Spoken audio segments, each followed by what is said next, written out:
Hello बच्चों, मैं प्रदीप चौकंद आप सभी का स्वागत करता हूं आपके अपने YouTube चैनल पी स्टडी मंत्रा में। आई होप आप सब अच्छे होंगे।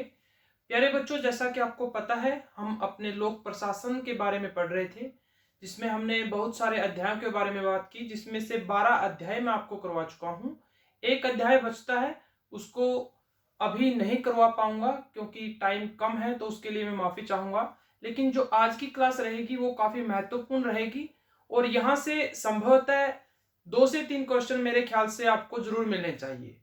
एक क्वेश्चन तो बिल्कुल श्योर है, हो सकता है कि 2 से 3 क्वेश्चन भी आपको मिल जाएं। तो आज हम बात करेंगे कि वर्तमान में कौन क्या है, यानी कि भारत का राष्ट्रपति कौन है, उपराष्ट्रपति कौन है, राज्यपाल कौन है, मुख्यमंत्री कौन है, वित्त मंत्री कौन है, इनके बारे में बात करेंगे। और साथ में हम इनके वेतन के बारे में बात करेंगे कि इनका वर्तमान में वेतन कितना है, इनकी नियुक्ति कौन करता है, और साथ में हम बात करेंगे कि इनके लिए न्यूनतम आयु कितनी चाहिए, यानी कि किस पद के लिए न्यूनतम आयु कितनी चाहिए। और साथ में कुछ महत्वपूर्ण अनुच्छेद जो अक्सर एग्जाम में पूछे जाते हैं, उनके बारे में मैं आपसे बातें करूंगा। तो प्यारे बच्चों, काफी इंपॉर्टेंट क्लास है, तो लाइक जरूर करें, शेयर करें, सब्सक्राइब जरूर करें। तो चलिए आज की क्लास हम शुरू करते हैं। सबसे पहले मैं आपको बता दूं, जितनी भी नई नई नियुक्तियां हैं वो मैं सिर्फ आपको वही करवाऊंगा जो आपके सिलेबस से रिलेटेड है, यानी कि आपकी बुक में जो चैप्टर है और जो वहां से अक्सर क्वेश्चन पूछे जाते हैं उनके बारे में हम बात करेंगे।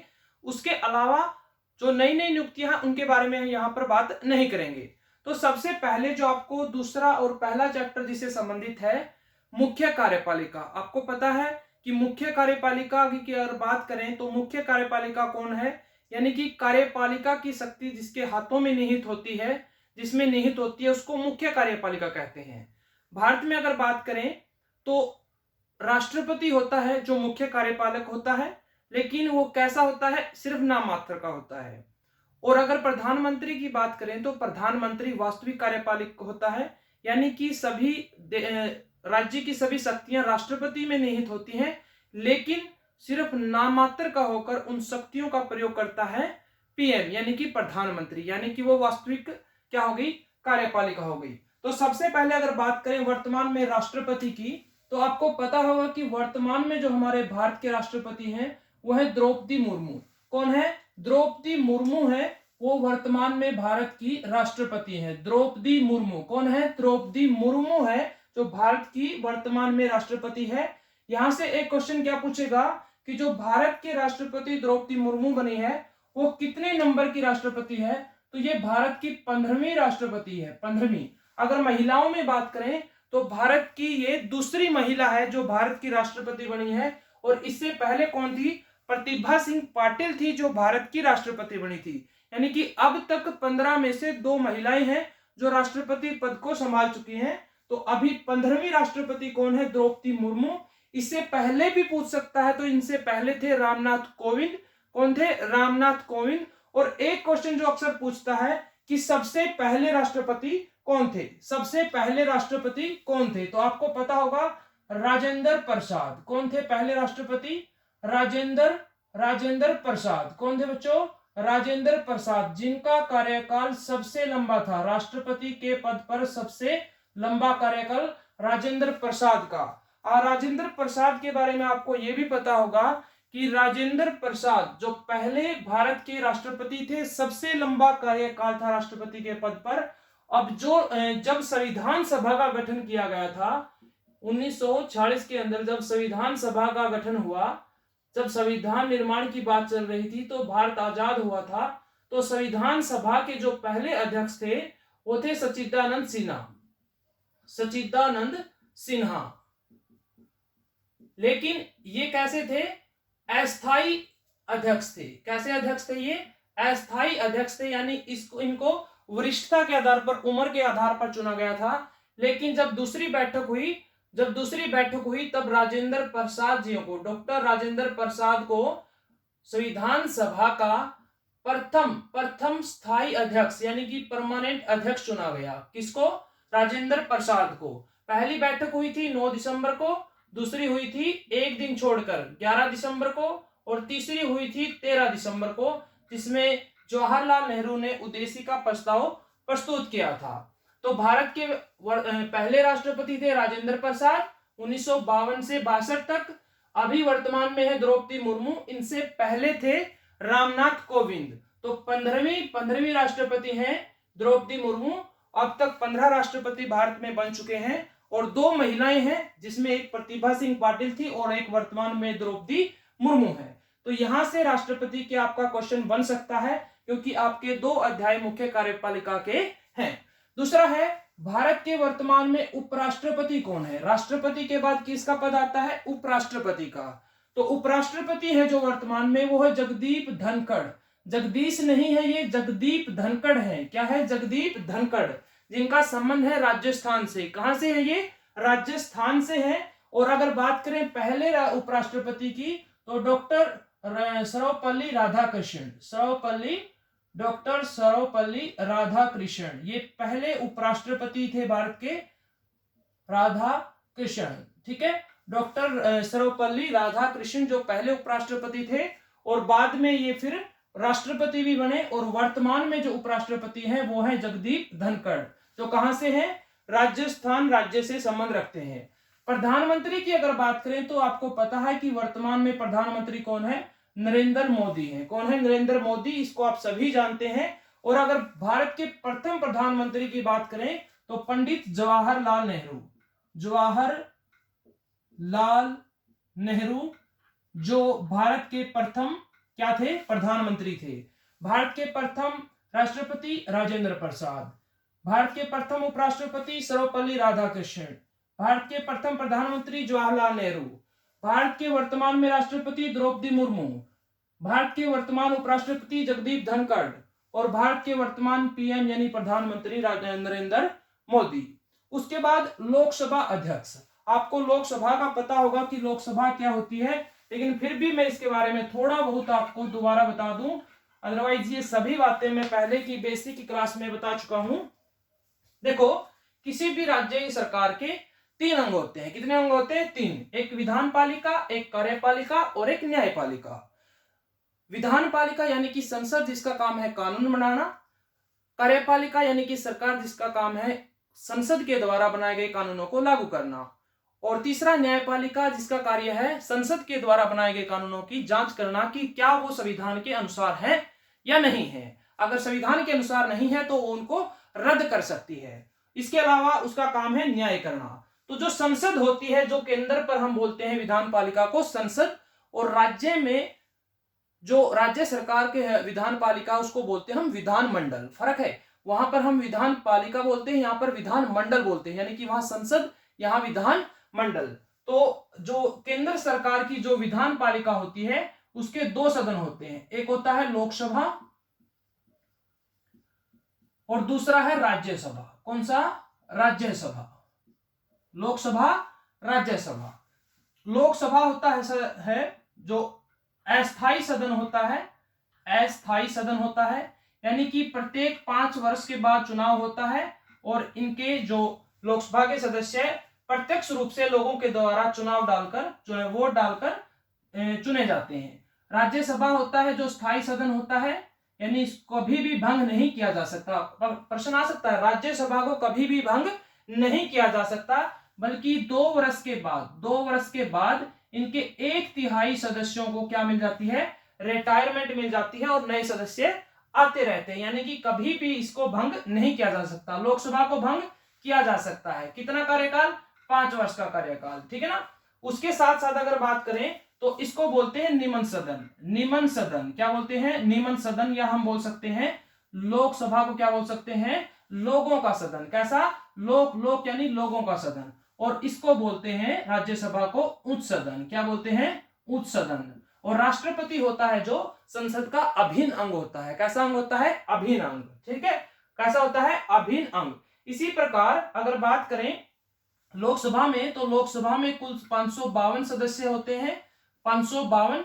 लेकिन वर्तमान में अगर बात करें तो 545 सदस्य हैं, जिनमें से 543 का लोग जो भारत के नागरिक हैं, वयस्क नागरिक हैं, जिनकी आयु 18 वर्ष है, जिनका वोट बन चुका है, वो प्रत्यक्ष वोट डालकर प्रत्यक्ष चुनाव के माध्यम से इनको चुनते हैं। और जो 2 सदस्य होते हैं एंग्लो इंडियन होते हैं, उनको राष्ट्रपति के द्वारा मनोनीत किया जाता है। जो राज्यसभा के सदस्य हैं वो अप्रत्यक्ष रूप से चुने जाते हैं, और अगर बात करें तो कुल सदस्य इसमें 250, लेकिन वर्तमान में है 245, जिसमें से 12 सदस्य हैं जो राष्ट्रपति के द्वारा मनोनीत किए जाते हैं। तो राज्यसभा में 12 सदस्य, लोकसभा में 2 सदस्य राष्ट्रपति के द्वारा मनोनीत किए जाते हैं। तो अभी बात कर रहे हैं कि लोकसभा की, तो लोकसभा का वर्तमान में अध्यक्ष कौन है? तो लोकसभा का वर्तमान में अध्यक्ष है ओम बिरला। कौन है? ओम बिरला। ये भी राजस्थान से संबंध रखते हैं, यानी कि लोकसभा का अध्यक्ष और उपराष्ट्रपति अब की बार किस राज्य से संबंधित है? किससे? राजस्थान से संबंधित है। किससे? राजस्थान से संबंधित है। उसके बाद अगर बात करें राज्यसभा के सभापति, देखो मैंने बताया था कि राज्यसभा का सभापति कौन होता है? उपराष्ट्रपति होता है। कौन होता है? उपराष्ट्रपति होता है। तो राज्यसभा के सभापति कौन है? जगदीप धनखड़। कौन है? जगदीप धनखड़। अगर बात करें सुप्रीम कोर्ट की, यानी कि सर्वोच्च न्यायालय की, एक अध्याय आपके ये भी है सर्वोच्च न्यायालय, जिसमें हमने सर्वोच्च न्यायालय और उच्च न्यायालय के बारे में बात की थी। तो सर्वोच्च न्यायालय है जो भारत का, जो कहां पर स्थित है? नई दिल्ली में है। और मुख्य न्यायाधीश कौन है उनके? तो देखो यहां समझने की बात है, क्योंकि यहां से काफी बच्चों को डाउटफुल रहा होगा, क्योंकि देखो उदय उमेश ललित, समझने की बात है बच्चों, उदय उमेश ललित। कौन? उदय उमेश ललित। और एक नाम है धनंजय यशवंत चंद्रचूड़। तो उदय से उमेश ललित थे, वो जो सुप्रीम कोर्ट है उसके 49वें मुख्य न्यायाधीश बने थे, जो बने थे 22 अगस्त। कब बने थे? 22 अगस्त 2022 को, सॉरी 24 अगस्त को, 24 अगस्त 2022 को ये भारत के मुख्य न्यायाधीश बने थे। लेकिन 50वें जो मुख्य न्यायाधीश बने हैं वो कौन बने हैं? धनंजय यशवंत चंद्रचूड़। यानी कि ये काफी कम समय तक रहे, क्योंकि 9 नवंबर 2022 को किसे मुख्य न्यायाधीश बनाया गया? धनंजय यशवंत चंद्रचूड़ को। तो वर्तमान में कौन है? धनंजय यशवंत चंद्रचूड़। ये कुछ दिनों के लिए, यानी 24 अगस्त से 9 नवंबर तक बने, और ये रहेंगे चंद्रचूड़ 10 नवंबर 2024 तक। कब तक रहेंगे ये? 10 नवंबर 2024 तक भारत के सुप्रीम कोर्ट के मुख्य न्यायाधीश रहेंगे धनंजय यशवंत चंद्रचूड़। आपको पता होगा कि सुप्रीम कोर्ट में वर्तमान में कितने हैं? 1+33, यानी कि टोटल 34 मुख्य न्यायाधीश हैं, जिसमें से एक मुख्य न्यायाधीश और 33 अन्य न्यायाधीश हैं। एक मुख्य न्यायाधीश जो वर्तमान में है धनंजय यशवंत चंद्रचूड़, और टोटल कितने हो गए? 34, यानी 1+33, एक मुख्य न्यायाधीश और 33 अन्य न्यायाधीश। कहां पर है सुप्रीम कोर्ट? नई दिल्ली के अंदर। कहां पर है? नई दिल्ली के अंदर। उसके बाद अगर बात करें भारत की सरकार का, जो भारत का महान्यायवादी कौन है? जो भारत सरकार का, संघ सरकार का कह लो या केंद्र सरकार का कह लो, उसका जो मुख्य कानूनी सलाहकार होता है, एक प्रकार से सरकार का वकील होता है, वो वर्तमान में कौन है? आर वेंकट रमणी। तो यहां तक हमने बात की कुल मिलाकर 7 नियुक्तियों के बारे में। उसके बाद आपका एक अध्याय है जिसका नाम है कैग, यानी कि नियंत्रक एवं महालेखा परीक्षक। जो वर्तमान में जो आपके नियंत्रक एवं महालेखा परीक्षक है वो है श्री गिरीश चंद्र मुर्मू। वो क्या है? गिरीश चंद्र मुर्मू। देखो एक मुर्मू यहां भी आया कैग में, और एक मुर्मू आपकी कौन है? राष्ट्रपति भी है। तो कंफ्यूज मत होना, गिरीश चंद्र मुर्मू है जो वो कैग है, यानी कि नियंत्रक एवं महालेखा परीक्षक है, और राष्ट्रपति है वो द्रौपदी मुर्मू है। आगे अगर बात करें तो आपका बजट का टॉपिक है, और बजट के टॉपिक से रिलेटेड है कि वित्त मंत्री कौन है। तो आपको पता होगा कि वर्तमान में भारत सरकार यानी केंद्र सरकार की जो वित्त मंत्री है वो कौन है? निर्मला सीतारमण है। कौन है? निर्मला सीतारमण है। ठीक है। उसके बाद अगर शिक्षा मंत्री की बात करें, शिक्षा मंत्री भारत के यानी केंद्र सरकार में शिक्षा मंत्री कौन है? धर्मेंद्र प्रधान है। भाई धर्मेंद्र आ गया, हीरो आ गया अपना, धर्मेंद्र प्रधान है। प्रधान भी है और धर्मेंद्र भी है, और क्या है? शिक्षा मंत्री है। कौन है? शिक्षा मंत्री है। वित्त मंत्री कौन है? निर्मला सीतारमण है। नियंत्रक एवं महालेखा परीक्षक कौन है? गिरीश चंद्र मुर्मू। महान्यायवादी कौन है? आर वेंकट रमणी। मेरे साथ साथ में बोलने का प्रयास कीजिए ताकि आपको दोबारा पढ़ना ना पड़े, अभी से आपको याद हो जाए। 100% यहां से क्वेश्चन आएगा बच्चों, पक्का आएगा। ठीक है ना। उसके बाद हरियाणा, यहां हमने बात की केंद्र सरकार के बारे में। यहां से हम बात करते हैं हमारे हरियाणा के बारे में। तो हरियाणा के जो वर्तमान में राज्यपाल हैं वो कौन है? भंडारू दत्तात्रेय। कौन है? भंडारू दत्तात्रेय। भंडारू दत्तात्रेय जो पश्चिम बंगाल से संबंध रखते हैं, वो हरियाणा के वर्तमान में कौन है? राज्यपाल है। कौन है? राज्यपाल बोल लो या गवर्नर बोल लो, कौन है? भंडारू। भंडारू कौन है? भंडारू। हरियाणा के लोग बड़े भंडारू होते हैं ना, भंडारू होते हैं यानी कि खान पीन के शौकीन होते हैं। तो राज्यपाल कौन है? भंडारू दत्तात्रेय। मुख्यमंत्री को आप सभी जानते हैं, सीएम चीफ जो चीफ मिनिस्टर होता है वो होता है मनोहर लाल खट्टर। कौन है? मनोहर लाल जी खट्टर हैं। और अगर डिप्टी सीएम की बात करें तो डिप्टी सीएम है जो उप मुख्यमंत्री हैं वो है दुष्यंत चौटाला, जिनका संबंध किस पार्टी से है? जेजेपी। JJP JJP. अगर देखो यहां से एक क्वेश्चन और बनेगा आपका, अगर पूछे वर्तमान में भारत के अंदर कौन सी, वर्तमान में भारत के अंदर कौन सी लोकसभा चल रही है, तो वर्तमान में कौन सी लोकसभा चल रही है? 17वीं। कौन सी? 17वीं। और अगर पूछे हरियाणा में कौन सी विधानसभा चल रही है, तो कौन सी है? 14वीं। दोनों में फर्क है, दोनों में फर्क है। देखो ये मैंने राज्य केंद्र सरकार के बारे में बात बताई। और अगर राज्य विधानमंडल की बात करें, राज्य विधानमंडल की बात करें तो राज्य विधानमंडल के भी 2 सदन हुए। विधानमंडल यानी कि राज्य का जो संसद है उसके भी 2 सदन हुए।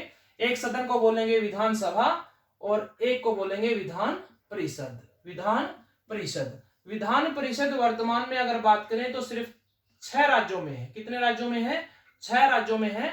विधानसभा लोकसभा की तरह है और विधान परिषद राज्यसभा, यानी कि सेम सेम गुण है, ठीक है ना, सेम गुण है। अस्थायी सदन है, स्थायी है, निमन है, उच्च है, 5 वर्ष 2 साल के बाद 1/4, ठीक है ना। अस्थायी है, स्थायी सदन है, ठीक है ना, सेम है। तो अभी कौन सी विधानसभा है? अभी ये बताओ मेरे को, विधानसभा, विधानसभा की कितनी सीटें हरियाणा में? 90 सीटें हैं। कितनी? 90। और अगर बात करें राज्यसभा की, हरियाणा में कितनी सीटें हैं? तो हरियाणा की कितनी है? राज्यसभा की 5। और लोकसभा की अगर बात करें तो हरियाणा में कुल कितनी सीटें हैं? 10। लोकसभा की 10, राज्यसभा की 5 और विधानसभा की 90। जो विधानसभा में जो मंत्री चुने जाते हैं उनको बोलते हैं विधायक, या इंग्लिश में बोले तो MLA, member of legislative assembly. Member of legislative assembly, या बोलेंगे इसको विधायक, हिंदी में बोलेंगे विधायक। सिंपल सा बेसिक क्वेश्चन पूछ लेगा और आप बिल्कुल चक्के बक्के रह जाओगे, ठीक है ना। तो और लोकसभा में जो मंत्री चुने जाते हैं उनको बोलते हैं, हिंदी में बोलते हैं सांसद।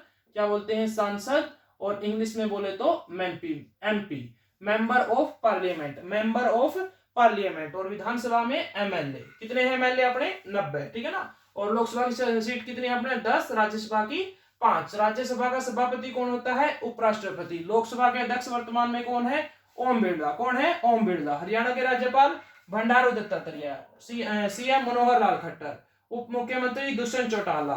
वित्त मंत्री अगर बात करें तो वित्त मंत्रालय है जो वर्तमान में वो अपने CM के पास ही है, मनोहर लाल खट्टर ही हमारे वित्त मंत्री हैं। और अगर बात करें केंद्र सरकार पर, जिस प्रकार सुप्रीम कोर्ट होता है तो प्रत्येक राज्य का अपना एक उच्च न्यायालय होता है, हाई कोर्ट होता है। और उस एक हाई कोर्ट का मुख्य न्यायाधीश होता है जो वर्तमान में कौन है? रविशंकर झा। जो हरियाणा पंजाब उच्च न्यायालय है जो चंडीगढ़ में है, उसके जो मुख्य न्यायाधीश हैं वो कौन है? रविशंकर झा। रविशंकर झा, रविशंकर झा। तो ये बात थी मुख्य नियुक्तियों के बारे में। इसके बाद हम बात करेंगे प्यारे बच्चों कुछ अन्य महत्वपूर्ण प्रश्नों के बारे में, जहां से लगभग 1-2 क्वेश्चन अक्सर आपके एग्जाम में पूछा गया है। तो वो है इनकी न्यूनतम आयु। न्यूनतम आयु कितनी चाहिए किस पद के लिए, तो उनके बारे में हम बात करेंगे। चलिए, तो सबसे पहले अगर बात करें तो राष्ट्रपति की, तो राष्ट्रपति के पद के लिए न्यूनतम आयु कितनी चाहिए? 35। कितनी? 35 यानी कि 35 वर्ष। कितनी? 35 वर्ष। उपराष्ट्रपति के लिए भी कितनी? 35 वर्ष। कितनी? 35 वर्ष, ठीक है ना। और अगर बात करें राज्यपाल के लिए तो राज्यपाल के लिए भी कितनी? 35 वर्ष। कितनी? 35 वर्ष। तो 35 वर्ष पढ़े हमने, राष्ट्रपति, उपराष्ट्रपति और राज्यपाल। जिस प्रकार केंद्र में राष्ट्रपति होता है उसी प्रकार राज्य में क्या होता है? राज्यपाल। जैसे यहाँ उपराष्ट्रपति होता है केंद्र में, राज्य में क्या होता है? उपराज्यपाल। यहाँ प्रधानमंत्री होता है, यहाँ मुख्यमंत्री होता है। यहाँ भी मंत्री परिषद होती है, यहाँ भी मंत्री परिषद होती है, ठीक है ना। यहाँ लोकसभा होती है, यहाँ विधानसभा होती है, यहाँ राज्यसभा होती है, यहाँ विधान परिषद होती है, यहाँ सुप्रीम कोर्ट होता है, राज्य में हाई कोर्ट होता है। यहाँ महान्यायवादी होता है, राज्य में महाधिवक्ता होता है, ठीक है ना। यहाँ भी वित्त मंत्री, यहाँ भी वित्त मंत्री, यहाँ शिक्षा मंत्री, यहाँ भी शिक्षा मंत्री। ऐसे इस प्रकार से हमारा सिस्टम है, जो प्रशासन है वो बंटा हुआ है। अगर बात करें उसके बाद लोकसभा, अगर लोकसभा यानी कि आप एमपी बनना चाहते हो, सांसद बनना चाहते हो, तो आपकी न्यूनतम आयु कितनी होनी चाहिए? 25 वर्ष। तो आप 25 वर्ष के अगर हो तो आप इसके चुनाव में भाग ले सकते हैं, चुनाव लड़ सकते हैं, ठीक है। और अगर राज्यसभा के सदस्य की बात करें तो राज्यसभा का सदस्य बनने के लिए आपकी न्यूनतम आयु होनी चाहिए 30 वर्ष। याद रखना, अकेला ही मिलेगा आपको 30 वर्ष। कितनी? 30 वर्ष। कितनी? 30 वर्ष। अगर बात करें सुप्रीम कोर्ट की, तो सुप्रीम कोर्ट से आयु का क्या क्वेश्चन आता है कि सुप्रीम कोर्ट की जो न्यूनतम आयु है वो संविधान में कितनी है, संविधान में कितनी न्यूनतम आयु को उल्लेख किया गया है? तो सुप्रीम कोर्ट के मुख्य न्यायाधीश के लिए किसी भी प्रकार की न्यूनतम आयु का प्रावधान नहीं है। तो ऑप्शन में आपको यही मिलेगा कि कोई प्रावधान नहीं है। तो कोई प्रावधान नहीं है, लेकिन अधिकतम पूछे, जैसे कि अधिकतम अगर राष्ट्रपति की पूछे तो कोई प्रावधान नहीं, उपराष्ट्रपति के लिए कोई प्रावधान नहीं, प्रधानमंत्री के लिए कोई प्रावधान नहीं, लोकसभा सदस्य के लिए कोई प्रावधान नहीं, राज्यसभा के लिए कोई प्रावधान नहीं। इनकी अधिकतम उम्र का प्रावधान नहीं है, लेकिन इनकी न्यूनतम आयु का प्रावधान नहीं है, लेकिन अधिकतम कितने हो सकते हैं? 65 वर्ष की आयु तक ये अपने पद पर रह सकते हैं। कितने? 65।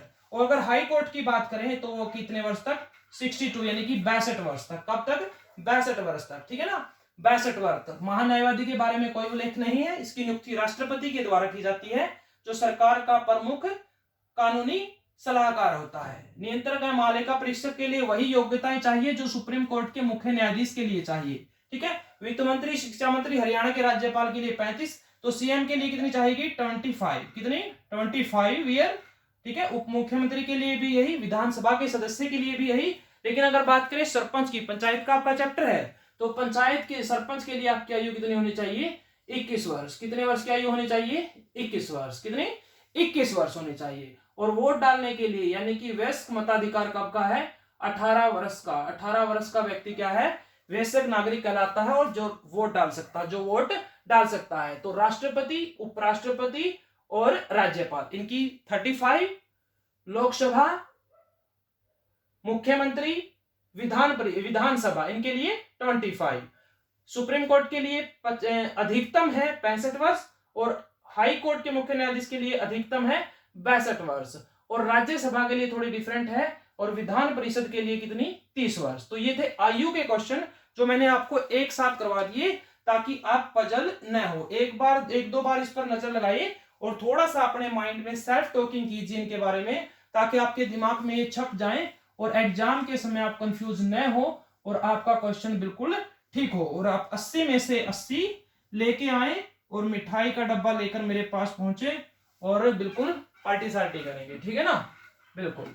आगे जो क्वेश्चन है वो है बेटा इनकी आयु का। क्या है? सॉरी, आयु का मैंने करवा दिया। उसके बाद बात करते हैं वेतन के बारे में, यानी कि वर्तमान में इनका वेतन क्या है।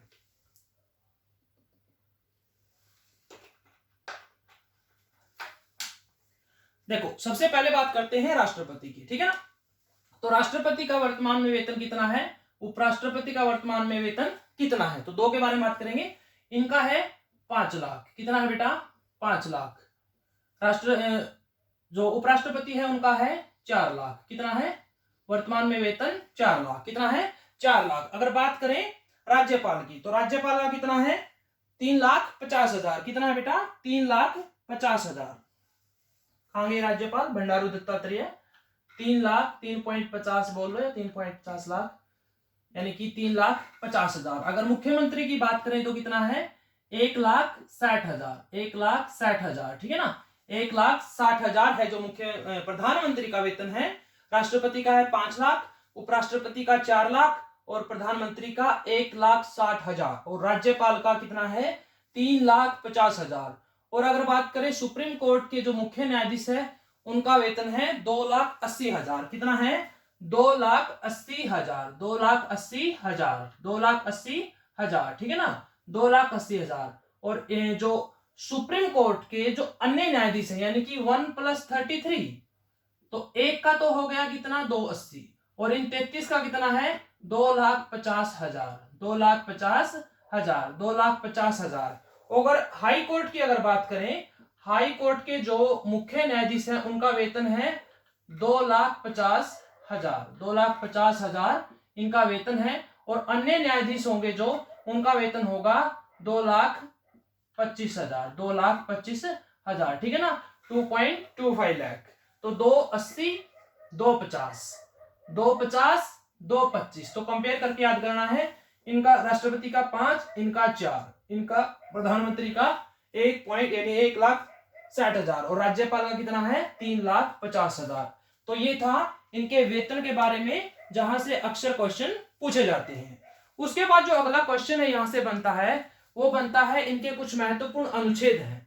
वैसे तो टॉपिक वाइज मैंने जितने भी महत्वपूर्ण अनुच्छेद थे आपको समझाने की, याद कराने के प्रयास किया है, और जिसने सभी क्लासें अगर अच्छे से लगाई हैं तो आई होप उनको याद भी होंगे। लेकिन चलो रिवीजन हो जाएगा, और कुछ बच्चे नए आए हैं और क्योंकि सर पर एग्जाम आ गया तो इनको बिल्कुल जब एग्जाम सर पे आ जाए ना तभी याद आती है कि तैयारी करनी है, ठीक है ना। और फिर ये लेंगे 80 में से 80। यही तो हमारे होनहार गॉड गिफ्टेड बच्चे हैं जो हमारा नाम रोशन करेंगे। चलिए आगे बात करते हैं राष्ट्रपति के बारे के अनुच्छेद के बारे में। देखिए राष्ट्रपति की अगर बात करें तो संविधान के अनुच्छेद 52 से 62 तक, अनुच्छेद 52 से 62 तक भारत के राष्ट्रपति के बारे में कहा गया है। और अनुच्छेद 52 में कहा गया है कि भारत का एक राष्ट्रपति होगा, भारत का एक राष्ट्रपति होगा, भारत का एक राष्ट्रपति होगा अनुच्छेद 52 में। इसके अलावा हमें क्या राष्ट्रपति से रिलेटेड 3-4 अनुच्छेद और याद रखने हैं। एक है 1, 2, 3, कौन सा 1, 2, 3, है ना 1, 2, 3। इसमें क्या है, राष्ट्रपति अध्यादेश जारी कर सकता है, यानी अध्यादेश जारी करने की, अध्याय यानी कि आधा, आधा आदेश, आधा आदेश, ठीक है ना। जब संसद में सदन न चल रहा हो और किसी कानून की आवश्यकता पड़ जाए तो राष्ट्रपति अध्यादेश जारी कर सकता है जो एक कानून की तरह काम करेगा। तो 123 के अनुसार अध्यादेश जारी कर सकता है। वहीं अगर राज्यपाल की अगर बात करें तो राज्यपाल कितना 213 के अनुसार राज्य में अध्यादेश जारी कर सकता है। देखो मिलता है 123, 213, पहले दो डिजिट को अपोजिट कर दिया। 123 के अनुसार राष्ट्रपति, 213 के अनुसार राज्यपाल।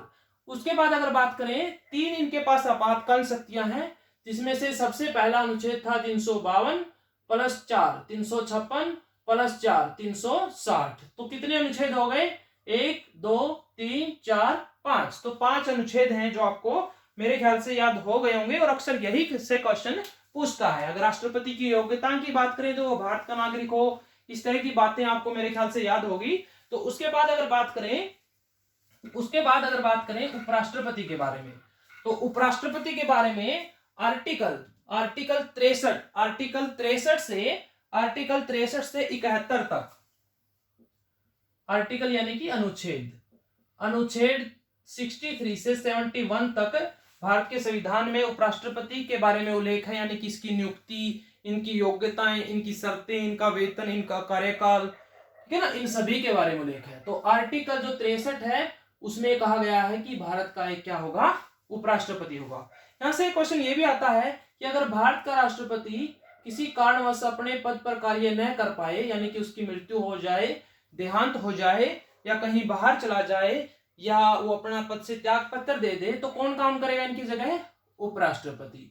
उपराष्ट्रपति इनकी जगह राष्ट्रपति का काम करेगा। लेकिन अगर ये भी ना हो तो जो सुप्रीम कोर्ट है उसका मुख्य न्यायाधीश, अगर वो भी ना हो तो जो वरिष्ठ यानी कि जो सीनियर न्यायाधीश है वो इनके पद को संभालेगा। लेकिन कितने दिन तक, 6 माह तक। 6 माह के अंदर दोबारा चुनाव करवाना होगा और जो उपराष्ट्रपति है उनको चुनना होगा, ठीक है।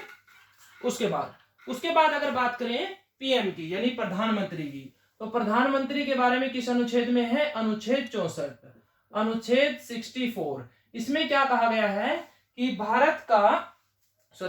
राष्ट्रपति को सलाह देने के लिए, संघ की बात कर रहे हैं केंद्र सरकार की, तो राष्ट्रपति को सलाह देने के लिए संघ की एक मंत्री परिषद होगी जिसका मुखिया प्रधानमंत्री होगा। क्या, राष्ट्रपति को सलाह देने के लिए संघ की एक मंत्री परिषद होगी जिसका मुखिया कौन हो गया, प्रधानमंत्री होगा। तो अनुच्छेद 64 में मुख्यमंत्री के बारे में, मुख्यमंत्री के पद के बारे में उल्लेख है। मुख्यमंत्री के पद के बारे में क्या है बच्चों? उल्लेख है, ठीक है ना। इसके साथ साथ अगर बात करें तो चलो एक बात बताओ कि मंत्रिमंडल और मंत्रिपरिषद में क्या फर्क है? मंत्रिमंडल और मंत्रिपरिषद में क्या फर्क है? कौन सा बड़ा है, कौन सा बड़ा है? देखो, ये हो गई मंत्रिपरिषद और ये हो गया मंत्रिमंडल, तो कौन सा बड़ा है? तो मंत्रिपरिषद बड़ा है। मंत्रिमंडल में कुछ ही मुख्य मैन जो होते हैं वो मंत्री होते हैं, लेकिन मंत्रिपरिषद में सभी प्रकार के मंत्री शामिल होते हैं, चाहे वो कैबिनेट मंत्री हो, चाहे वो राज्य मंत्री हो, चाहे वो उप मंत्री हो। लेकिन मंत्रिमंडल में सिर्फ और सिर्फ कौन होते हैं? कैबिनेट मंत्री होते हैं। तो मंत्रिपरिषद बड़ी हुई और मंत्रिमंडल छोटा हुआ, लेकिन मुख्य मुख्य होते हैं मंत्रिमंडल में जो सबसे अहम भूमिका निभाते हैं नीति निर्माण में, ठीक है। उसके बाद अगर बात करें सुप्रीम कोर्ट की, तो सुप्रीम कोर्ट की, चलो पहले राज्यपाल की कर लेते हैं। तो राज्यपाल के उल्लेख किसके में है, किस अनुच्छेद में है? अनुच्छेद 152 में। देखो मिलता जुलता है, राष्ट्रपति 52, उसके समान ही राज्य में कौन है? राज्यपाल, और राज्यपाल का 152। यहाँ 123 में ये अध्यादेश जारी करता था, ये यहाँ पर 213 में अध्यादेश जारी करता है। कहाँ? राज्य में। तो सेम से हो गए, याद हो गए ना। उसके बाद अगर बात करें पीएम की, तो पीएम हमने कर लिए। अनुच्छेद 64 नहीं, सॉरी मैं बोल रहा 64, तो इसमें है 74 74 में कहा गया है कि भारत का जो राष्ट्रपति है उसको सलाह देने के लिए एक मंत्रिपरिषद होगी, जिसका मुखिया कौन होगा? प्रधानमंत्री होगा। तो 64 तो हो गया ना उपराष्ट्रपति से, तो भाई मिस्टेक शायद लिखने में प्रॉब्लम होगी, दिक्कत गलत लिख गया मैं, ठीक है, उसके लिए माफी चाहेंगे। तो 74 में प्रधानमंत्री है, कितना है? 74, 74 में प्रधानमंत्री है, ठीक है। 152 में कौन है? राज्यपाल। 213 में इनके अध्यादेश की शक्ति है। उसके बाद अगर बात करें सीएम की, सीएम की कितनी है बच्चों? सीएम की है 164 में। सीएम के बारे में किस अनुच्छेद में है? 164 में। ये इतना नहीं पूछा जाता, बाकी जो मैंने बता दिए अक्सर यही अनुच्छेद पूछे जाते हैं। कैग के बारे में एक बच्चे ने कमेंट किया था, तो कैग के बारे में यानी नियंत्रक एवं महालेखा परीक्षक के बारे में किस अनुच्छेद में उल्लेख है? 148। ऑप्शन में नहीं था उनके, गलत था वो। 148 अनुच्छेद 148 में भारत का नियंत्रक एवं महालेखा परीक्षक के बारे में बात कही है। और अगर महान्यायवादी की बात करें तो अनुच्छेद 76 में महान्यायवादी के बारे में बात कही गई है। तो ये थे आज की आपकी महत्वपूर्ण नियुक्ति। एक बार फिर नजर लगा लेते हैं। राष्ट्रपति कौन है? द्रौपदी मुर्मू। उपराष्ट्रपति जगदीप धनखड़। प्रधानमंत्री नरेंद्र मोदी। पहले राष्ट्रपति राजेंद्र प्रसाद, पहले उपराष्ट्रपति सर्वपल्ली राधाकृष्णन, पहले प्रधानमंत्री पंडित जवाहरलाल नेहरू। लोकसभा अध्यक्ष है ओम बिड़ला, राज्यसभापति हैं जगदीप धनखड़। सुप्रीम कोर्ट के मुख्य न्यायाधीश 49वें अगर पूछे तो 49वें उदय उमेश ललित, और 50वें यानी कि वर्तमान में पूछे तो धनंजय यशवंत चंद्रचूड़, ठीक है। महान्यायवादी है आर वेंकट रमणी। कैग है जो है श्री गिरीश चंद्र मुर्मू। वित्त मंत्री निर्मला सीतारमण। शिक्षा मंत्री धर्मेंद्र प्रधान। हरियाणा के राज्यपाल भंडारू दत्तात्रेय। मुख्यमंत्री मनोहर लाल खट्टर। उप मुख्यमंत्री दुष्यंत चौटाला। वित्त मंत्री शिव मनोहर लाल खट्टर। और सुप्रीम कोर्ट के जो हाई कोर्ट के मुख्य न्यायाधीश हैं जो रविशंकर झा। तो ये थी आपकी कुछ महत्वपूर्ण नियुक्ति। इसके साथ और भी मैंने बहुत सारी बेसिक बातें बताई जो आपके क्वेश्चन मिलेंगी, ठीक है ना, जो आपको क्वेश्चन जरूर मिलेंगे कहीं ना कहीं अगर आप ध्यान से पढ़ोगे तो। इसके साथ साथ में हमने बात की इनकी आयु के बारे में, न्यूनतम और अधिकतम आयु के बारे में, इनके वेतन के बारे में हमने बात की कितना वेतन है, और कुछ महत्वपूर्ण अनुच्छेद के बारे में बात की। यानी कि यहां से लगभग 3 से 4 नंबर का क्वेश्चन मैंने आपको करवा दिए। देखते हैं कि कितने क्वेश्चन आते हैं यहाँ से। तो प्यारे बच्चों, अगर क्लास पसंद आई हो, लाइक और आपको समझ में आया हो, कुछ नया सीखने को मिला हो, तो लाइक जरूर करें, शेयर ज्यादा से ज्यादा करें, सब्सक्राइब जरूर करें। ओके बच्चों, thank you, have a nice day, take care.